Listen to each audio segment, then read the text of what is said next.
Hello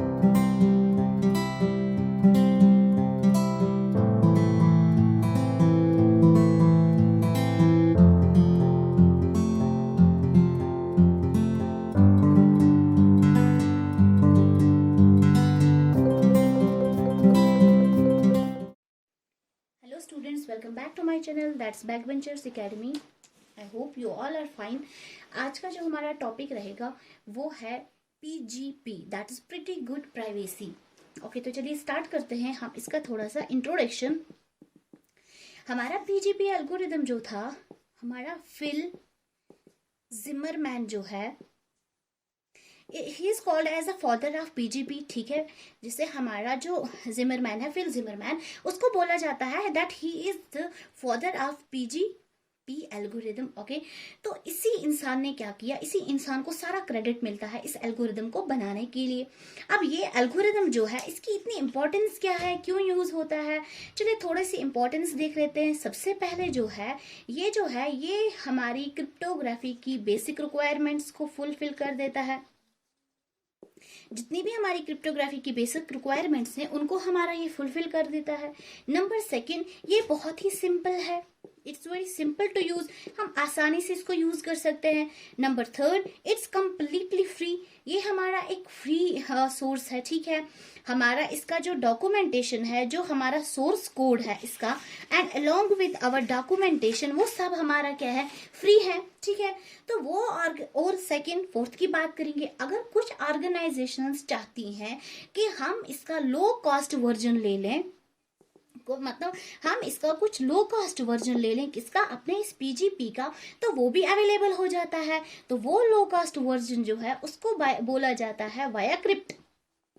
ठीक है, via crypt, वो भी उनको आराम से मिल जाता है. ठीक है, ये बहुत ही पॉपुलर है और बहुत आराम से यूज हो जाता है. ठीक है, अब हम देखते हैं, अभी तक तो हमने ये देख लिया, अब सेकंड चीज हम थोड़ा सा अंडरस्टैंड करते हैं कुछ और चीजें इसके बारे में.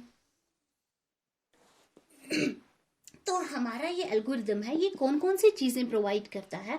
नंबर फर्स्ट जो है वो हमारा इंक्रिप्शन प्रोवाइड करता है. ठीक है, तो नंबर सेकंड जो हमारा है वो हमारा नॉन रिपीडिएशन करता है.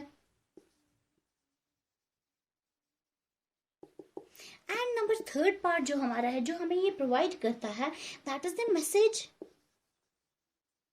इंटीग्रिटी. तो जो ये तीन टॉपिक्स है, तो स्टूडेंट्स, मैं ये तीन टॉपिक्स ऑलरेडी पढ़ा चुकी हूँ अपने पिछले लेक्चर्स में. अगर आपको ये पूरा देखना होगा, encryption, non repudiation and message integration, तो आप हमारे यहाँ आई बॉक्स से चेक कर सकते हैं. तो आगे बढ़ते हैं इसकी वर्किंग की तरफ. Okay students, now the working of PGP, that is pretty good algorithm की वर्किंग क्या है. ओके, चलो हम स्टार्ट करते हैं इसकी वर्किंग से. इसकी वर्किंग में कुछ स्टेप्स हैं जो कि बहुत ही इंपॉर्टेंट स्टेप हैं, वही हम यहाँ डिस्कस करने जा रहे हैं. अगर मैं इसको एक्सप्लेन करती हूँ थोड़ा सा with the help of an block diagram, तो सबसे पहले जो स्टेप है that is called as digital signatures. And number second step जो आता है that is called as the compression. DS means digital signatures, हम इसको अभी ब्रॉडली अच्छी तरह से एक्सप्लेन करेंगे. सेकेंड जो हमारा थर्ड स्टेप है that will be encryption process.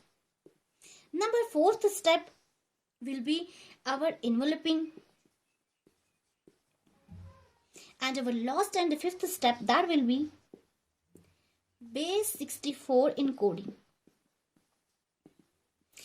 ये ब्लॉक डायग्राम है इसकी, ये हमारे क्या है, PGP ऑपरेशंस. अब इन्हीं ऑपरेशंस को हम ब्रीफली डिस्क्राइब करने की कोशिश करते हैं. चलिए तो स्टार्ट करते हैं पहले वाले टॉपिक से. जो हमारा पहला स्टेप इसमें आता है that is the digital signature. तो पहला स्टेप जो हमारा है डिजिटल सिग्नेचर है. तो जो डिजिटल सिग्नेचर है ये ऑलरेडी ये मैं बहुत ही अच्छे से एक्सप्लेन कर चुकी हूँ अपने पुराने लेक्चर में. तो ये टॉपिक अगर आपको अच्छे से पढ़ना होगा तो आप यहाँ हमारे आई बॉक्स से देख सकते हैं. हमारा पहला डिजिटल सिग्नेचर प्रोसेस सेम रहेगी जो वहां पे मैंने एक्सप्लेन किया हुआ है. ठीक है, और यहाँ पे जो एल्गोरिदम यूज होता है हमारे डिजिटल सिग्नेचर्स में, वो एल्गोरिदम होता है SHA एल्गोरिदम. ओके, तो SHA एल्गोरिदम भी जो है, तो स्टूडेंट्स ये भी ऑलरेडी मैं बहुत अच्छी तरह से डीपली डिस्कस कर चुकी हूँ। यहाँ पे डिस्कस करने से हमारा टॉपिक बहुत ही लेंथी और बहुत बड़ा हो जाएगा, तो आप हमारा SHA एल्गोरिदम भी आई बॉक्स से चेक कर सकते हैं। ये हमारा फर्स्ट स्टेप। सेकेंड स्टेप जो हमारी प्रोसेस आती है that will be the compression. अब देखिए सेकंड स्टेप क्या है, हमारा जो कंप्रेशन है ये एक एडिशनल स्टेप है हमारा। इसमें क्या होता है, जब डिजिटल सिग्नेचर्स हो गए उसके बाद कंप्रेशन में हम क्या करेंगे, नेम से ही पता चलता है। कंप्रेशन का मतलब कम करना, जैसे बड़ी स्पेस है उसको कंप्रेस करके छोटी स्पेस में पहुंचाना, तो वही काम है हमारे इस कंप्रेशन का यहाँ पे। ओके, तो यहाँ पे जो एल्गोरिदम हम यूज करते हैं that is called as the Lempel Ziv algorithm. Okay, तो इस एल्गोरिदम के थ्रू हम क्या करते हैं, कौन सी प्रोसेस करते हैं, हम कंप्रेशन की प्रोसेस करते हैं। तो एक्सप्लेन करते हैं थोड़ा एग्जांपल से कि ये कंप्रेशन होता कैसे है। फॉर एग्जांपल मैंने लिखा what is your name. Okay, फिर आगे रिस्पॉन्स में आया suppose my name is Rahul. तो इसमें हम क्या करते हैं, सबसे पहले ये जो हमारा एल्गोरिदम है लिमफिल-जी एल्गोरिदम, ये करता क्या है, सबसे पहले ये क्रिएट करता है दो वेरिएबल्स। ओके, इससे दो वेरिएबल्स क्रिएट किए, से suppose for example A and B कर दिया, तो उसके बाद ये रखेगा लेट ए में ये स्टोर रखेगा नेम। ओके, ए के बदले इसने क्या स्टोर किया, नेम स्टोर किया। या फॉर एग्जांपल ए की जगह इसने स्टोर क्या किया, इज। क्यों करेगा इज यहाँ दो बार हो गया है रिपीट। बी के बदले इसने यूज क्या किया, नेम। अब देखिए ए और बी के बदले यूज किया। अब जो हमारा ये ओरिजिनल स्टेटमेंट है ये तो सीधा था अनकंप्रेस्ड, कोई कंप्रेशन नहीं की। कंप्रेस करने के बाद लिमफिल-जी एल्गोरिदम यूज करने के बाद ये कैसे आएगा, व्हाट इज के बदले योर नेम, नेम के बदले बी। ओके, फिर से माय नेम के बदले बी, इसके बदले ए एंड राहुल। तो आप देख सकते हैं ऊपर वाले और इस वाले स्टेटमेंट में हेल ऑफ डिफरेंस है। जितनी जगह ये ऊपर वाला स्टेटमेंट लेगा उससे हाफ लेगा कौन सा, हमारा ये वाला स्टेटमेंट। तो देखिए इसी प्रोसेस से कौन काम करता है, हमारा PGP, that is called as a pretty good privacy. ये था हमारा इसका सेकंड स्टेप। तो अब बढ़ते हैं अपने थर्ड स्टेप की जानिब। तो हमारा थर्ड स्टेप जो आता है दैट इज इंक्रिप्शन का स्टेप। ठीक है, अब अपने डेटा को हमें इंक्रिप्ट करना है, सिक्योर करना है। तो हम बहुत बार इंक्रिप्शन यूज कर चुके हैं कि ये इंक्रिप्शन क्या होता है, वो प्रोसेस जिससे प्लेन टेक्स्ट को हम क्या करते हैं, चेंज साइफर टेक्स्ट में। तो जब आउटपुट हमें मिला सेकंड का कंप्रेशन का, अब उसको क्या हो जाएगी, इंक्रिप्शन। और इस इंक्रिप्शन में क्या हो जाएगा, एक तो सिमेट्रिक की यूज हो जाएगी, जैसे हम ऑलरेडी पढ़ चुके हैं अपनी सिमेट्रिक की यूज होती है इंक्रिप्शन में। और सेकेंड चीज जो एल्गोरिदम यहाँ पे यूज हो जाएगा that is IDEA algorithm, that is IDEA algorithm, ये यूज हो जाएगा। और जो मोड यहाँ पे यूज हो जाएगा that is the mode of encryption, वो हो जाएगा CFB मोड। और जो ये CFB मोड है, अगर आप इसको भी डिटेल में देखना चाहते हैं तो इसकी भी लिंक जो है वो मैं अपने आई बॉक्स में डाल रही हूँ, तो आप यहाँ से वो चेक कर सकते हैं। अब हमारा आता है fourth step. Okay, fourth step is that is this enveloping. इसको हम बोलते हैं डिजिटल एनवेलपिंग।